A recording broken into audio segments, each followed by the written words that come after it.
Mientras acomodamos, vamos llamando a los especialistas del tercer panel, el último de la mañana, que va a tratar de complicaciones del sistema digestivo. Salivación, deglución, alimentación, botón gástrico, que seguramente va a hilar y va a tener que volver a lo respiratorio y a la fono y bueno. Llamamos a la doctora Cecilia Díez, pediatra especialista en nutrición, doctora Martina Krause, odontóloga pediatra, Eltel, fonoaudióloga pediatra, y la doctora Inés Densler va a ser la moderadora, neuróloga infantil, especialista en metabolismo del Hospital Italiano. Bueno, buen día. Arranco yo. Gracias por invitarme primero. Bueno, yo soy especialista en nutrición, pediatra especialista en nutrición, y la idea era un poquito arrancar diferenciando si alimentación y nutrición es lo mismo. Perdón, ahí tienen mi mail por las dudas. Bueno, alimentación, ¿qué es alimentarnos? Porque muchas veces lo usamos como sinónimos, ¿no? Alimentarnos, nutrirnos. Alimentarnos es el proceso por el cual ingerimos cualquier tipo de alimentos con el fin de satisfacer las necesidades que tenemos. Ahora, ¿eso es igual a nutrición? No, nutrición es un proceso biológico, ¿sí? Por el cual los alimentos los asimilamos en nutrientes y energía. ¿Sí? Ahí hay un dibujito, esperen que... Ah, no, ¿dónde tengo que...? Acá, ¿sí? Esto es nutrición, proceso de ingestión, digestión, absorción y por último defecación. Muy bien, ¿qué pasa? Hay situaciones en las que la nutrición, ¿sí? Comiendo alimentos habituales por la boca, no es suficiente para mantener un estado nutricional acorde, adecuado. Entonces yo lo que les traje para que piensen cada uno, es qué interrogantes, qué signos de alarma nos podemos plantear si esta alimentación está siendo insuficiente para cubrir las necesidades nutricionales. Entonces, por ahí la primera pregunta que nos podemos hacer es si se ha internado nuestro niño alguna vez por pérdida de peso o deshidratación, ¿sí? Y el signo de alarma sería si respondemos acá, sí. Otro interrogante que nos podemos hacer como familia es ¿cuánto tiempo empleamos en alimentar a nuestro niño? ¿Sí? Y un signo de alarma sería, bueno, que fueran más de 30 minutos, no, acá. ¿Sí? Otro interrogante es, ¿el momento de alimentar a nuestro niño, es estresante para él o para el cuidador o el que está asistiendo? Sí. El signo de alarma sería si la respuesta es sí, para el niño o para ambos.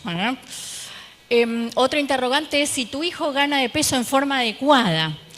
Y el signo de alarma sería no aumento de peso en 2 a 6 meses, esto por ahí pensándolo para niños más pequeñitos, o ha perdido peso, por ahí pensándolo en niños más grandes. Eso uno en el consultorio de nutrición evalúa, ¿sí? Los objetivos nutricionales de acuerdo a cada edad. Otro interrogante sería, ¿hay signos de problemas respiratorios durante las comidas? Voz gangosa, tos, atragantamientos. Otro interrogante que podemos hacernos es, ¿tiene dificultades con la ingesta de líquidos o tenemos que modificar las texturas de los líquidos? Y el signo de alarma sería que se atraganta en ocasiones o que necesita espesante, ¿sí? Estos entonces son signos de alarma que uno como familia tiene que plantearse en cada día y traerlos a la consulta, ¿sí?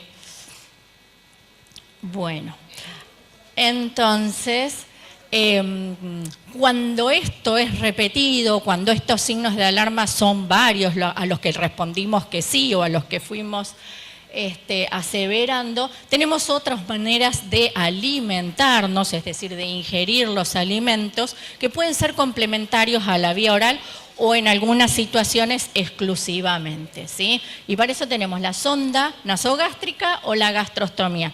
Y yo lo que les puse acá, ojalá que se pueda ver bien desde el fondo, una foto bien grande de cómo termina colocado un gastrostoma. La sondita nasogástrica, bueno, mi pulso es horrible, se coloca desde la nariz y termina en el estómago. Y un poco lo que recién salió a colación, esto de la sonda nasogástrica, ¿cuánto tiempo? Ay, no sé dónde está la mamá que preguntaba.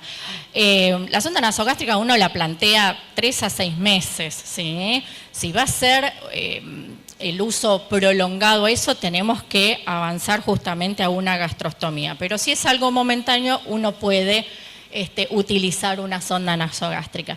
Y la gastrostomía queda puesta así, ¿sí? Esta es la pared abdominal, es un túnel que se traza, que se hace entre el estómago y la pared abdominal, con un botoncito. Primeramente le dejan una sondita y aproximadamente al mes y medio se cambia por el botón definitivo que tiene un taponcito, y la verdad queda muy imperceptible. No sé si han visto o hay niños aquí con gastrostomía. Los papás que tienen dudas, la verdad es que está bueno mirar si alguno lo tiene, ¿eh? Bueno, ahora, ¿qué podemos utilizar o qué podemos pasar por esta sonda nasogástrica o este botón de gastrostomía? Y acá les traje las 3 cosas que habitualmente uno escucha que por ahí se pueden utilizar con sus contras y con sus pros. Lo primero son los alimentos procesados, los licuados, ¿sí? ¿Cuál es la contra de los alimentos procesados o los licuados? Que tienen muy baja densidad energética. ¿Qué es la densidad energética? La cantidad de calorías, la cantidad de nutrientes que yo tengo en el volumen que voy a pasar.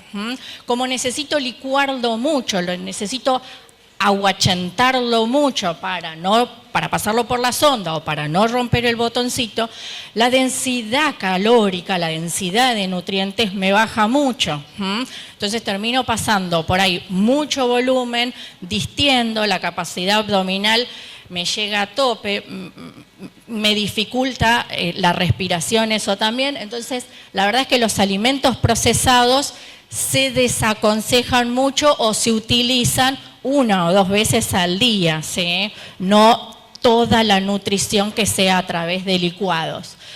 Otra contra que tienen los alimentos procesados es la viscosidad. Entonces hay algunos botones que no resisten demasiado que sea viscoso y se rompen quizás más fácilmente. Esto, del daño al ostoma. Y los micronutrientes, la densidad, uno habla de densidad calórica, pero también tenemos que pensar en calidad nutricional si aguachento mucho mi procesado. El a favor que tienen los licuados es que, bueno, que lo hago con alimentos de casa y yo soy la que preparo la comida de mi niño, ¿no? Ahora, las fórmulas comerciales, los alimentos, ¿sí?, que vienen en líquidos o que vienen en polvo, la contra que tienen es el costo, ¿sí? Y a veces hay que lucharlo con la obra social. Pero lo que tienen a favor es que están balanceadas, son completas y uno, como yo en el consultorio, lo que puedo hacer es calcular muy bien cuánto le doy de cada cosa o complementar los diferentes alimentos que hay para hacer un adecuado aporte de todos los micronutrientes y de los macronutrientes también, sobre todo de las proteínas que lo miramos mucho. Okay. Después, el último de los alimentos que podríamos pasar por sonda o por gastro serían leche de vaca. La contra de la leche de vaca es que no tiene los nutrientes adecuados porque es leche para un animalito, ¿sí? Y lo a favor que tiene es que es económica. Bueno, ¿cómo puedo administrar esto por sonda o por gastrostoma? Por bolos, continuo o por gravedad, ¿sí? Por bolos se pasan en 3, 4, 5 veces al día tratando de mantener la fisiología del tubo digestivo. Es lo que cuando uno utiliza esta manera es como que la primera que tratamos de hacer, ¿sí? Porque es la más fisiológica. Después continua es cuando hay mucho síntoma digestivo o cuando lo queremos hacer como complemento a la noche, la utilizamos para que durante el día el niño pueda seguir comiendo por boca, entonces le hago el complemento a la noche, el complemento calórico o el complemento hídrico. Y por gravedad significa, por ahí lo escucharon como por gavage, es cuando utilizo un net, ¿sí? un contenedor y lo dejo caer. Eso puede ser continuo si lo hago más lento o si lo subo más arriba lo hago más rápido. Son maneras. Ahora, esto porque era una pregunta, ¿qué cuidados tengo que tener cuando alimento por sonda o por gastrostomía? Siempre, por supuesto, lavarse las manos, ¿sí? Asegurarse de que la cabeza del niño esté más alto que la del estómago, desechar cualquier fórmula lista para consumir que haya estado abierta y almacenada en la heladera más de 24 horas. Una vez que está reconstituida, más de 24 horas, por más de que haya estado en la heladera, la tengo que desechar. Refrigerarla, cuando está armada la tengo que refrigerar. Las fórmulas que son listas para colgar, las que vienen líquidas, pueden estar afuera de la heladera si están cerradas. Bueno, lavar con agua y detergente común todos los productos, todo el sistema que utilizo. Tengo que estar atento cuando mi niño come, aunque sea por sonda o por gastrostomía, que no aparezcan náuseas, vómitos, distensión abdominal, ¿sí? Si esto pasa hay que detener la alimentación y consultar, controlar la piel alrededor del ostoma y no dejar que la jeringa se vacíe completamente.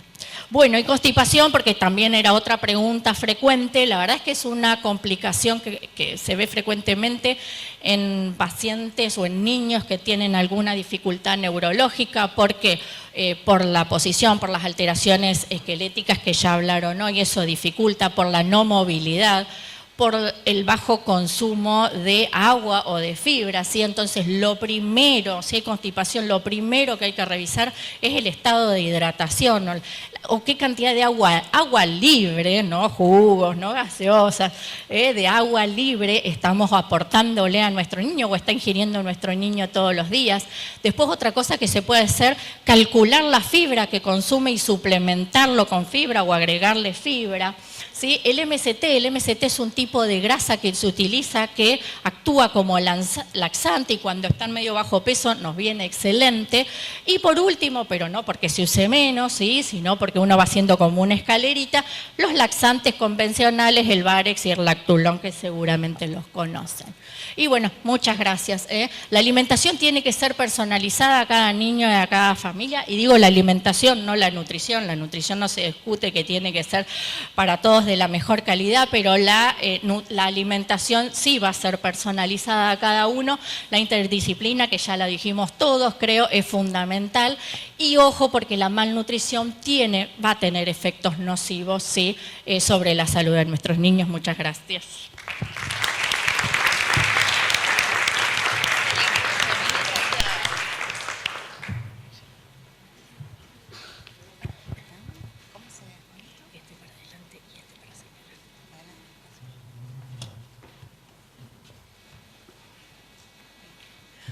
Hola, ¿cómo están?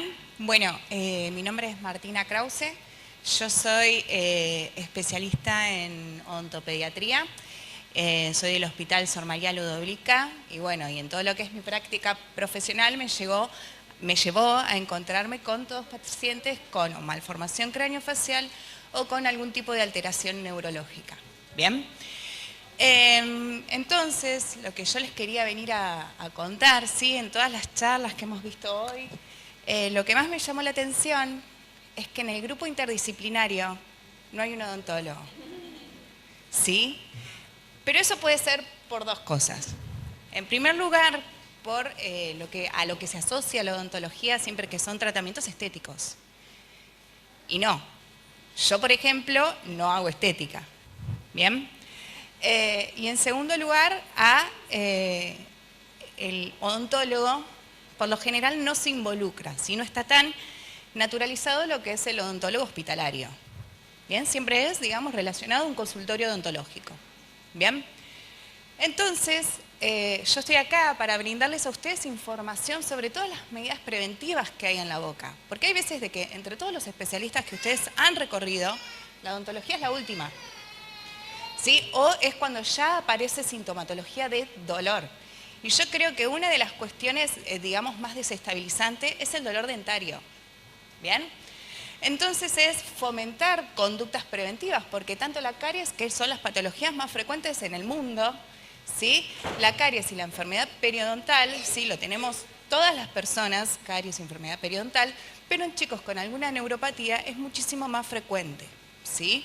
Y más asociado a que no se han establecido conductas preventivas, ¿bien? Y son enfermedades totalmente evitables. Y después demostrarles las vías de abordaje odontológico, que básicamente es, demostrarles que se atienden en igualdad de condiciones como cualquier otra persona. Entonces, vamos a seguir.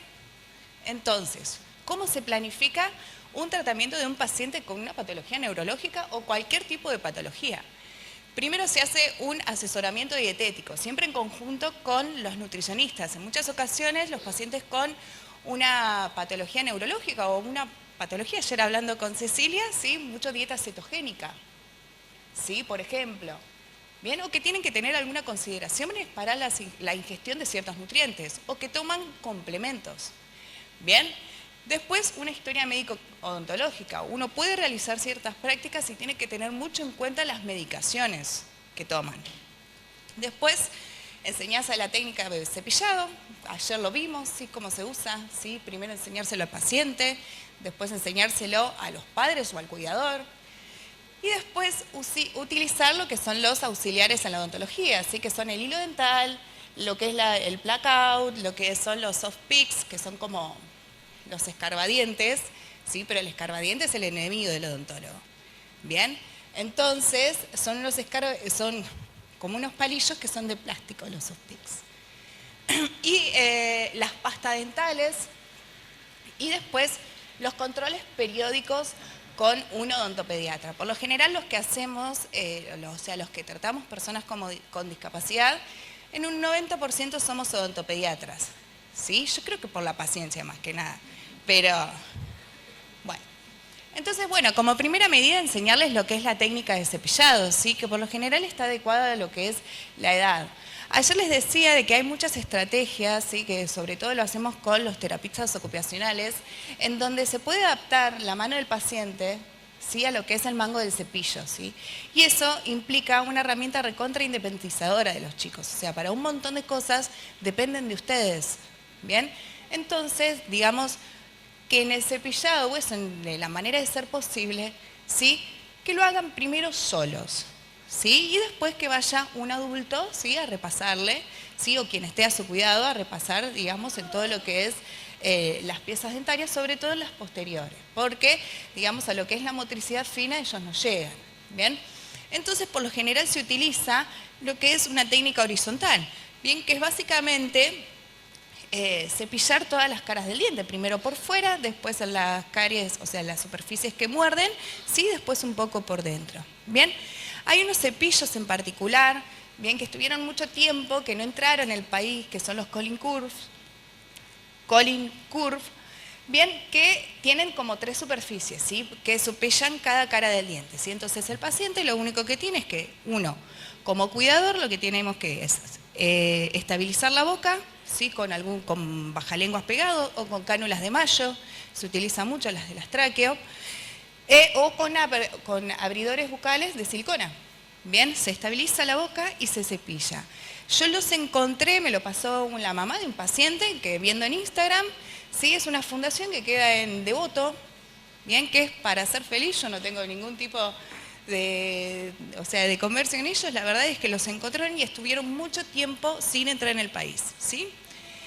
Después está en algunos chicos, hay veces de que lo que es el cepillado, sí, está bastante comprometido, sobre todo con la estimulación de las secreciones.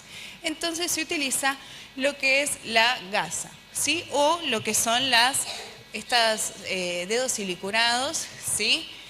Que en particular, justo ayer salió ese tema, yo durante mucho tiempo los recomendé, pero una vez los usé, ¿sí? Y sirve como estimulación para un bebé, pero en una persona un poco más adulta, ¿sí? Ya con toda su dentición temporaria o con toda su dentición permanente o mixta, no importa, no sacaba la placa dentaria, ¿sí? O sea, no sacaba lo que origina la caries. Entonces opté por lo que es la gasa, que cuando yo sacaba con la gasa, yo me la envolvía y limpiaba las piezas dentarias, ahí sí veía que se salía lo que yo quería que se salga, ¿bien? Que es lo que origina la enfermedad periodontal y la caries, ¿bien?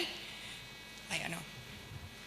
¿Y qué nos podemos encontrar a veces en pacientes con leucodistrofia, como en cualquier otro tipo de alteración neurológica? ¿Sí? En primer lugar, caries, ¿sí? La caries es la enfermedad, digamos, odontológica más común. Y la caries se origina, digamos, por lo que es la ingesta de hidratos de carbono asociada a una higiene deficiente, ¿sí?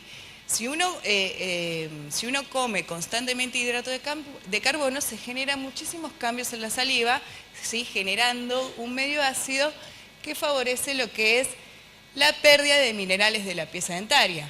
Así como a grandes rasgos es un proceso un poco más complejo, ¿sí? Y está muy asociado a lo que es la alimentación. Después también la gingivitis, ¿sí? O lo que es la enfermedad periodontal. Puede ser una gingivitis, una periodontitis, que es digamos, la inflamación de la encía, ¿sí? Entonces, cuando ustedes cepillan a sus hijos, bien, presenta sangrado. Y muchas veces sangrado y dolor, ¿bien? Pero esta gingivitis en muchas ocasiones no es solo asociado a lo que es la placa dentaria, ¿sí? En muchas ocasiones también es asociado a lo que es inducido por fármacos, ¿sí? Muchos fármacos, por ejemplo, el fenobarbital, ¿sí? O los anticonvulsivantes generan gingivitis y agrandamientos gingivales, ¿bien? Solución al agrandamiento gingival no tiene. Lo que sí tiene solución es la inflamación de la encía, ¿bien? Que es una inflamación y una infección, ¿sí? Que es eso más rojizo que ustedes ven ahí alrededor de los dientes, ¿sí? Después también tenemos lo que son las alteraciones de estructura de las piezas dentarias, que lo que generan es mucha sensación de sensibilidad, ¿sí? Sobre todo estas manchas medio amarronadas que no son, o más blanquecinas, que no son caries, ¿sí? Son hipomineralizaciones e hipoplasias que lo que generan es una reacción de hipersensibilidad. De hecho, hay veces de que uno anestesia y la sensación de sensibilidad sigue estando, ¿bien? Y después son las lesiones estomatológicas, ¿bien? Que las más frecuentes son las ulceraciones o úlceras por trauma crónico, ¿sí? Puede ser por un episodio de convulsión, puede ser por algún hábito vicioso, o pueden ser, digamos, producto de la debilidad de la musculatura, ¿sí? Y el roce de las piezas dentarias, ¿sí? También van a estar presentes en lo que es el paciente trasplantado, en muchas ocasiones, ¿sí? Entre otras. Bueno, ¿y cómo va a ser el abordaje odontológico? ¿Sí? Primero va a haber una motivación, una adaptación progresiva, que va a ser con una técnica de decir, mostrar y hacer. Después en muchas ocasiones, cuando tienen movimientos espásticos o distonías, se va a pedir la ayuda de los padres con una contención física. Puede haber una contención química, que es, digamos, lo que está relacionado con lo que son las sedaciones, una leve, moderada o profunda, ¿sí? La profunda es en quirófano. Y por último, que lleva un proceso de diagnóstico, ¿sí? De probar el abordaje en sillón, es lo que es la anestesia general. Entonces, esto es lo que es la técnica de decir, mostrar y hacer, es la adaptación progresiva con el paciente. Uno cuando aborda una situación odontológica, uno trabaja con el padre, con el chico y estamos nosotros los odontólogos, ¿sí? Entonces también es una petición de conducta a los padres, ¿no? Porque el comentario más frecuente es, si te portas mal, te va a pinchar. Y hay veces que hay que anestesiarlo al chico. Entonces, pobre chico. Es como que, pero si yo me porté re bien y me está pinchando igual. No. Entonces, estos somos tres componentes en lo que es la situación odontológica. ¿Bien? Entonces, en cada momento de todo lo que es el abordaje odontológico, uno le va a decir lo que se le va a hacer, se le va a mostrar para que él lo perciba con sus sentidos y se va a hacer. ¿Sí? Entonces, bueno, esto sería lo que es mostrarle en lo que es humano, ¿sí? El decir que él lo haga conmigo, porque, a ver, hay un montón de estrategias. Yo en muchas ocasiones me en el sillón, ¿Por qué? Porque quiere decir que yo confío en ese sillón, ¿bien? O la hago sentar a la mamá en el sillón. ¿Por qué? Porque es el referente, ¿bien? Después, con respecto a lo que es la contención física, bien, en muchas ocasiones se hace sentar al papá y el chico arriba, porque es una contención emocional y también física en cuestión de los movimientos de los chicos. ¿Y cómo saber si hay dolor? Bien, hay un montón de cuestiones odontológicas, ¿sí?, que generan dolor, bien, y en primer lugar, yo creo que los chicos siempre de alguna manera intentan expresarse, ¿sí? Y mejor que ustedes no los conoce nadie. O sea, si vos tenés dolor, tu mamá va a saber que tenés dolor. Y si ella dice que tiene dolor, bueno, arranquemos a buscar en dónde está el dolor, ¿bien? Pero van a buscar obviamente la vía de expresividad, se van a tocar o por ejemplo ustedes van a ver que están más molestos o también en muchas ocasiones lo que es la secreción de saliva también implica situación de dolor alrededor de lo que es la boca o sensación de ardor. Bien, después lo que es el cambio de coloración de los cachetes, ¿sí?, en una zona dentaria. ¿Sí? Cambia el color del cachete, cambia la temperatura a nivel del cachete y se inflama. ¿Bien? Después podemos ver algunas situaciones así, ¿sí?, que es alrededor de una pieza dentaria que la encía esté muchísimo más inflamada, ¿sí?, y eso es un absceso. Después va a haber sensibilidad a lo que son los cambios de la temperatura de los alimentos. Bien, o sea, cuando, por ejemplo, sobre todo cuando hay situaciones de inflamación del nervio dentario, ante el frío se calma, pero ante el calor se exacerba. Bien, y después lo que son muy comunes, sobre todo relacionado con lo que son las medicaciones anticonvulsivantes, con estos agrandamientos gingivales que yo les dije, es el impedimento de lo que es la erupción de las piezas dentarias, porque toda esa encía se vuelve muchísimo más fibrosa. Bien, entonces dicen, bueno, tiene 7 años y no inició el recambio dentario. Primero de que si tiene 7 años es normal que se retrase, ¿sí?, una cronología de erupción. Pero en muchas ocasiones las medicaciones tienen injerencia en lo que son los tejidos dentarios, bien, y se puede retrasar, ¿sí?, e impedir la erupción dentaria por la consistencia de la encía. Bien, así que, bueno, como último, las conclusiones, digamos, de lo que yo les vine a transmitir. En primer lugar, que la enfermedad periodontal y lo que es la caries dentaria son dos patologías que son completamente evitables, digamos, instaurando medidas preventivas, ¿sí? Después es lo que es el control dentario, ¿sí?, la adherencia a un tratamiento y la participación de los odontólogos u odontopediatras en lo que son los equipos interdisciplinarios. ¿Bien? Y por último, los controles y también lo que es la importancia de la técnica de cepillado, que es baratísima, ¿sí?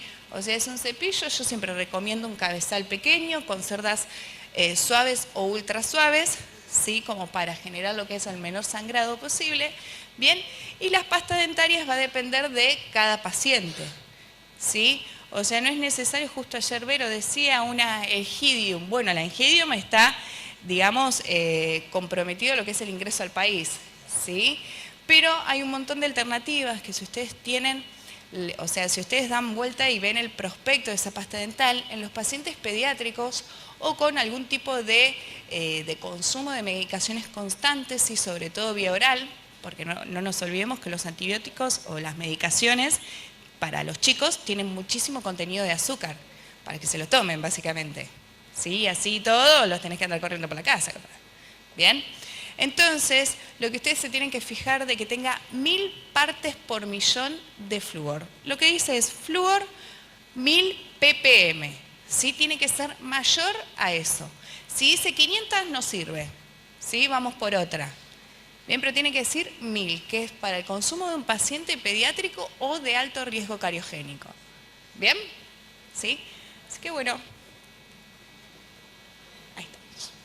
Muchas gracias.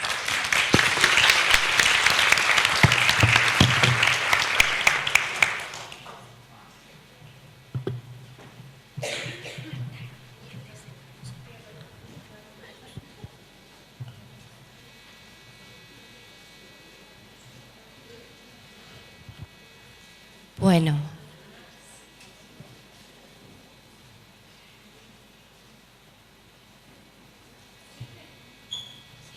Sí. Ahí está. Bueno, buenos días a todos. Muchas gracias por la invitación. Estoy obviamente brindada a cualquier pregunta.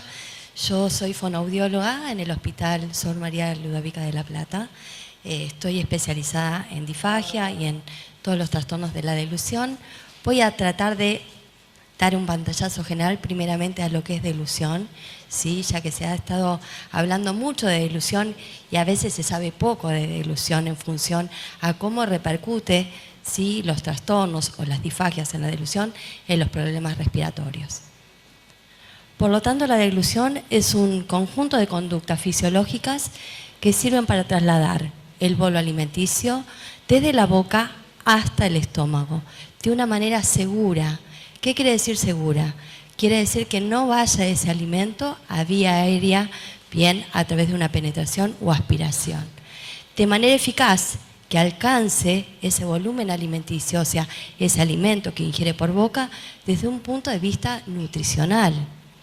Y competente, que ahora vamos a ver todo ese sistema bien valvular, que tiene que estar sincrónicamente organizado conjuntamente con la respiración, para que tenga un recorrido orofaríngeo esofágico, ¿sí?, y que no tenga ningún tipo de alteración para que vaya a vías falsas. Y algo fundamental que a veces se olvida, la confortabilidad. ¿Qué quiere decir? Que el ingreso del alimento y la ingestión por vía oral tiene que ser un alimento y algo que a nosotros nos genere agradabilidad. Porque a veces uno está muy preocupado por el punto de vista nutricional, ¿sí? Pero se pierde de enfoque que la alimentación tiene que ser algo que nos genere a nosotros, algo que sea agradable. Si a mí no me genera una agradabilidad, no me gusta, no lo voy a comer. Y eso también tenemos que tener en cuenta a la hora de alimentarnos. Por lo tanto, como dijimos, es un sistema valvular. A ver si puedo. Ahí. Ah, espera. Por acá. Espera. Ahí. Bueno, es un sistema valvular. ¿Qué quiere decir sistema valvular? Tenemos la primera válvula, que son los labios. Tenemos la segunda válvula, bien, que es el velo, la campanita, ¿sí?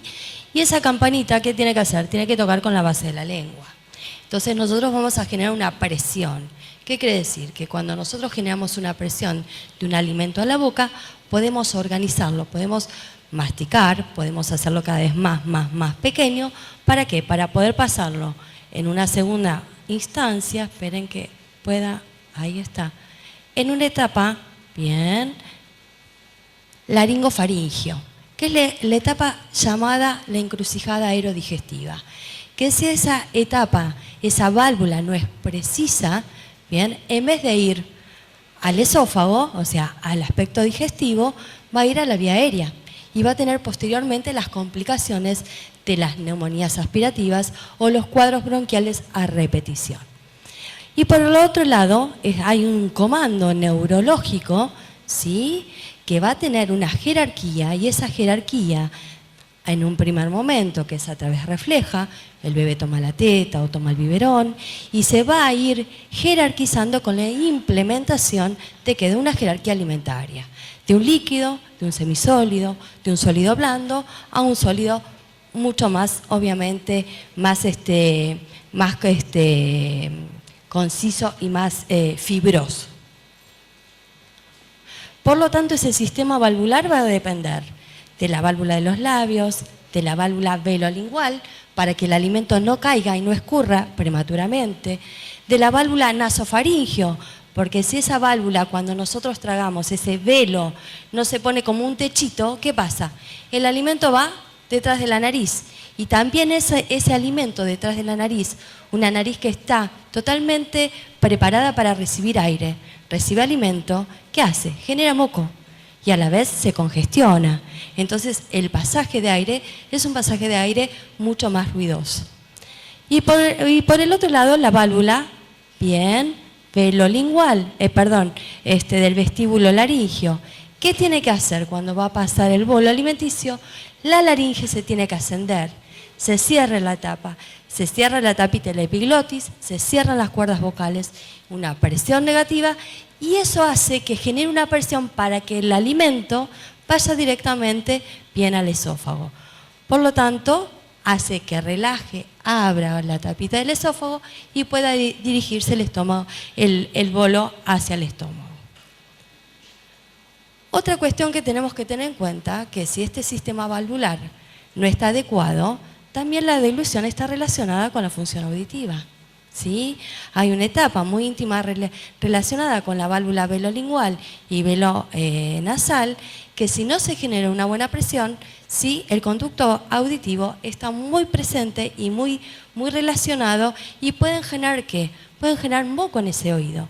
Entonces puede, a lo largo, pueden generar las hipoacusias conductivas. ¿Sí? También obviamente la función, como ya hablaron ya, alteración en la función laringofaringias, alterar en la función nutricional digestiva, en la función deglutoria. Por lo tanto, cuando nosotros tenemos un trastorno deglutorio o una disfagia, tenemos que ver bien en qué puede repercutir, no solamente en el aspecto respiratorio, puede repercutir en todos estos, en la función auditiva, en la laringe, en la digestiva y en la articulatoria. Pero cuando nosotros hablamos de las funciones orales que están relacionadas con la alimentación, o sea, con la coordinación de la succión, deglución, respiración, o cuando los niños son más grandes que están relacionados con la deglución y la respiración, ¿qué pasa? A las alteraciones de ese proceso de ingestión, de infusión, vamos a tener diferentes fisiopatologías que ustedes pueden haber escuchado de diferentes profesionales que dicen, tiene un trastorno, esperen que se me fue, tiene un trastorno deglutorio, ¿sí? Y ese trastorno deglutorio puede estar en relación con ese parámetro de ¿qué? De la mala técnica alimentaria, la mala postura alimentaria, los volúmenes bien determinados dentro de la cavidad bucal que ese niño, esa niña o ese adulto no lo puede resolver. Y ese trastorno deglutorio está generado por una mala técnica o una mala postura alimentaria. En cuanto a la disfagia, ¿sí? Va a haber una alteración ¿en qué? En el parámetro de seguridad y en el parámetro de eficacia. Porque cuando nosotros tenemos una alteración en esa deglución, va a dar, obviamente, que o el paciente penetra o aspira alimento a vía aérea, o ese bolo, ese alimento no le alcanza desde un punto de vista nutricional o desde un punto de vista hídrico para poder hidratarse. Pero también hay otros dos más, que son los desórdenes alimentarios. Hoy yo le hablé que es fundamental desde el punto de vista de la alimentación la agradabilidad del alimento, ¿sí? Y a veces nosotros con ese afán de que uno tiene que comer todo por vía oral, el volumen que dice la doctora, para poder llegar al punto de vista nutricional, se hace lo que se puede, ¿sí? Estamos una hora dando de comer, estamos insistiendo en determinados alimentos que tengan el aporte calórico, y hay veces que, ¿qué generamos? Que esas porciones, en vez de ser agradable, que esté confortable, ¿sí? Terminamos que empieza a rechazar el alimento. ¿Por qué? Porque nos estamos olvidando algo fundamental desde el punto de la alimentación, que tiene que ser placentero, ¿sí? Y una deglución disfuncional que está en relación con las malas oclusiones, ¿sí? Y con el problema oclusal por una mala posición a nivel general. Por lo tanto, el abordaje fonoaudiológico, nosotros siempre tenemos y constamos con una buena historia clínica, con los referentes de los que nos mandan los médicos, hacemos una buena evaluación estructural, ¿sí? Conjuntamente con una evaluación refleja, y hacemos siempre una observación clínica con alimento, y en algunos casos, cuando no se puede, una evaluación no nutritiva, bien, y una alimentación nutritiva en aquellos casos en los cuales tiene toda la parte de vía oral. También constamos con una evaluación objetiva de la deglución, que son videofluoroscopías o endoscopías, FIS deglutorios, para ver desde el punto de vista objetivo, ¿sí?, cómo es esa eficacia deglutoria, cómo es esas etapas de la deglución, cómo es esa estructura, qué tiempo tarda, cómo el alimento bien lo organiza dentro de la cavidad bucal, cómo pasa por esa área o esa zona aerodigestiva, si quedan residuos, si no quedan residuos. A ver, y si penetra o aspira, ¿hay un reflejo de tos? Y después vamos a hacer, obviamente podemos, dependiendo y cada paciente, técnicas de apoyo como ocultación cervical para ver cómo es su deglución, si es ruidosa, si quedan restos. ¿Sí? En aquellos pacientes, por ejemplo, que hoy hablaron de contraqueotomía, podemos utilizar el Blue Test, que es una valoración bien subjetiva, transitoria, para ir viendo cómo maneja esas secreciones o ese alimento bien a la hora de comenzar o evaluar bien una terapéutica. Y después empezamos a trabajar. Va a depender mucho de cada paciente, esto es muy general, y de qué etapa vamos a encontrarnos. ¿Por qué? Porque como hoy hablamos, tenemos una jerarquía alimentaria, y esa jerarquía alimentaria va en relación también con el neurodesarrollo de cada niño. Entonces nosotros siempre vamos a evaluar las estructuras, ¿sí?, orofaciales. Vamos a hacer la valoración de los reflejos orofaringios, pero también vamos a ver los reflejos de defensa, ¿sí? Y vamos a hacer valoraciones no nutritivas y valoraciones nutritivas. ¿Qué quiere decir con valoraciones no nutritivas? Quiere decir ver cómo ese niño, esa niña, traga, por ejemplo, la saliva, ¿sí? O traga pequeños volúmenes que no le alcanzan para un aporte nutricional bien que requiera. Y desde una valoración nutritiva, yo siempre le digo a los pacientes, los pingos se ven en la cancha. ¿Qué quiere decir? Siempre estamos con nuestros pacientes y pedimos alimento. Y vemos a ver el tipo de alimento, cómo lo maneja y qué tipo de técnica es adecuada para cada uno de ellos, que sea esa deglución de manera segura, eficaz, confortable y competente. Por lo tanto, se va haciendo y se va viendo diferentes tipos de abordaje. Si desde una succión no nutritiva o una deglución no nutritiva, vamos a tener que seleccionar qué tipo de utensilio vamos a implementar, ¿sí? Vamos a ir viendo en algunos casos donde hay una deglución en riesgo, vamos a ir valorando bien qué aporte se puede incorporar por vía oral de una manera segura y eficaz.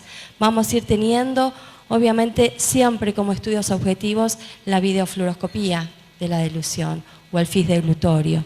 Podemos implementar Blue Test a aquellos niños que tengan la vía aérea instrumentada. Vamos a implementar la ocultación cervical y obviamente la oximetría de pulso, y vamos a utilizar, como dijo el doctor, ¿sí?, el método de cribado MEC, que es consistencia y viscosidad. Vemos cuál es el volumen adecuado y cuál es la consistencia segura para cada uno de los pacientes. Y algo importante, muy importante, es la rutina. Más allá de la forma bien de alimentación que tenga nuestros niños, ¿sí?, sea por una sonda, sea por un botón, sea por vía oral, vamos a tener que participar y van a tener que participar con nosotros en esa rutina alimentaria, ¿sí? Vamos a ver cuál es la técnica adecuada y segura para cada uno de los niños, el tipo de utensilio que es adecuado. Generalmente a veces, como dije ayer, manoteamos del cajón la cuchara que está más a mano y no vamos a prever que es una cuchara, a veces opera con una boca pequeña en donde el alimento queda muy adelante. Entonces, ese movimiento que tiene que hacer, o hacemos nosotros para poder organizar ese alimento, de llevar el pedacito de galletita de un costado para el otro para poder masticar, si queda adelante, ¿qué hace? Lleva la cabeza para atrás porque es mucho más fácil, ¿sí? Una adecuación de postura, ver cuál es la postura adecuada. Si nosotros no tenemos un buen control de cabeza, un buen control de tronco y un buen control de pelvis y estamos corriendo para atrás, es muy difícil también poder traer con la lengua hacia atrás y la cabeza hacia atrás y poder organizar el bolo adecuadamente. Y por el otro lado, las consistencias, ¿sí? ¿Cuál es la consistencia segura, eficaz? Y hablando obviamente con todo un equipo, ¿cuál desde el punto de vista nutricional, bien, es lo más eficaz para ese paciente? Entonces, vamos a ir viendo cómo vamos a ir con técnicas alimentarias, organizar la vía oral desde un punto de vista seguro, eficaz, competente y confortable. Por lo tanto, siempre, tanto la deglución en lactantes, en niños, bien, y en adultos, vamos a necesitar valoraciones objetivas y valoraciones clínicas, bien, para poder acelerar el diagnóstico, para poder trabajar par a par con todo el equipo interdisciplinario y ver a ver cuál es la entidad fisiopatológica que tiene. Si es un trastorno deglutorio, si es un trastorno de técnica, bien, de volúmenes, es un trastorno, bien, es una disfagia, es una aversión alimentaria de rechazo por, bien, una selectividad. ¿Y eso qué va a hacer? Va a definir un tratamiento de manera interdisciplinaria. ¿Para qué? Para reducir costos y reducir sobre todo tiempo. Muchas gracias.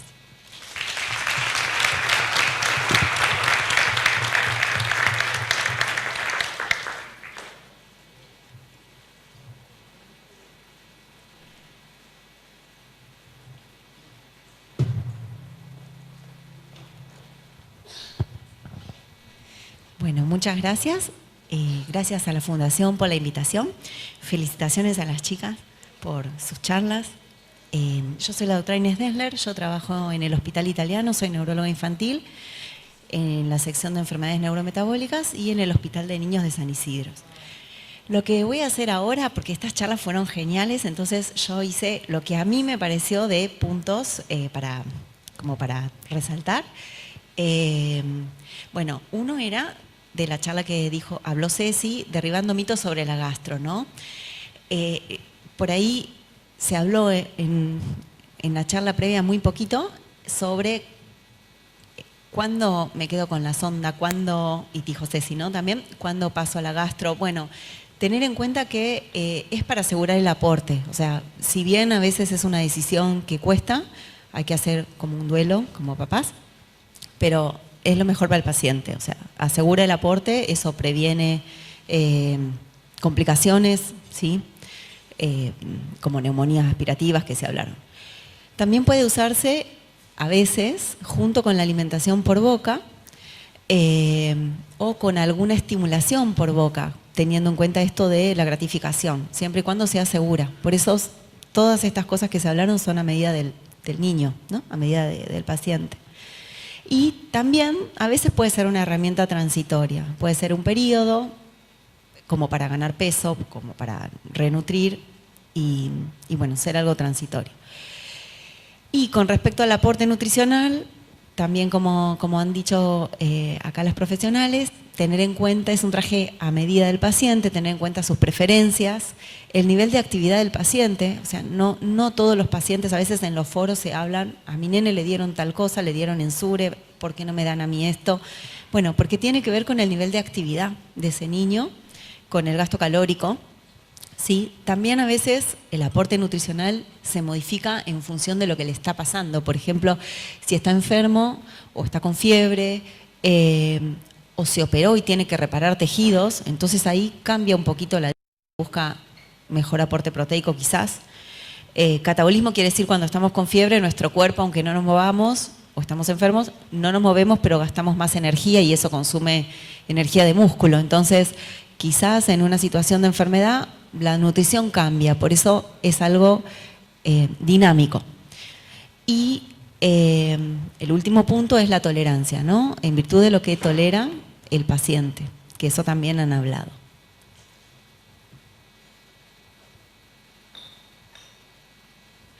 Bueno, con respecto a la deglución, también han dado los tips como para hacer una consulta oportuna, un poco en la charla anterior también, y en esta charla, cuánto tiempo demora en comer, si lo está disfrutando, si realmente es efectivo todo lo que se está haciendo o no, ya no es placentero. También con una forma clínica, ¿no? Por ahí uno a veces no puede estimar como papá y quiere seguir con todo lo que es la alimentación por vía oral. Bueno, fijarse en la clínica, cómo está la piel del paciente, cómo está su pelo, sus uñas, cambios en el humor. Eso puede estar hablando de que no está nutriéndose bien. Son signos sutiles, pero también nos ayuda a veces a tomar decisiones. También esto de la evaluación periódica, porque la clínica puede variar. En un momento por ahí fue evaluada la deglución, nos quedamos tranquilos que está bien, pero pasaron 8 meses, 1 año y hay que hacer reevaluaciones de esto. Por eso es importante la opinión del equipo, de las fonos que lo siguen, la fono que lo conoce y el equipo multidisciplinario que siempre se ha dicho. ¿Cuándo hacer un estudio invasivo? Bueno, esto también se habló hace un ratito. La verdad es que nosotros confiamos, yo por lo menos, pero creo que todos los neurólogos confiamos en el equipo, muchas veces pedimos informe o hablamos directamente en cómo lo están viendo, como para hacer este feedback, ¿no? Y la verdad es que a veces no se necesita un estudio invasivo, ya la misma observación clínica del profesional nos está diciendo, mira, acá el problema es el tono, hay que posicionarlo mejor, hay que pedir ayuda a TO para que busquemos una mejor silla, adaptaciones para poder alimentarlo. Y bueno, y nos ahorramos una videodeglución quizás, porque con posicionarlo mejor y con tener una mejor técnica, sorteamos el escollo, digamos. Y así con otros estudios invasivos, que es lo que nos permitía ganar tiempo. Y otra situación es el reflujo, que eso a veces es muy sutil, por ahí los papás notan algún signo como que está más irritable o no está descansando bien, o se despierta a la noche, o se arquea. Bueno, eso nos puede hacer pensar en reflujo gastroesofágico y está bien comentarlo en la consulta con el pediatra, con el neurólogo, con la fono, como para que tome los signos que ustedes ven y los pueda reinterpretar y ayudar. Y por último, los cuidados de la boca. Bueno, la importancia de tener una rutina de cuidado, además del paciente que está con gastro, por ahí uno se olvida de la boca. Bueno, tener esa rutina, ¿no? De cepillar 4 veces o 3 veces en el día, tener en cuenta las técnicas de cepillado, o sea, insistir igual con la limpieza, porque la boca es un foco de bacterias siempre. Tener la dieta como factor de prevención y anticiparse con controles programados, aunque no haya signos. Tenerlos, que esto le vamos a preguntar también cada cuánto es recomendable. Y bueno, con esto ya pasamos a la parte de preguntas.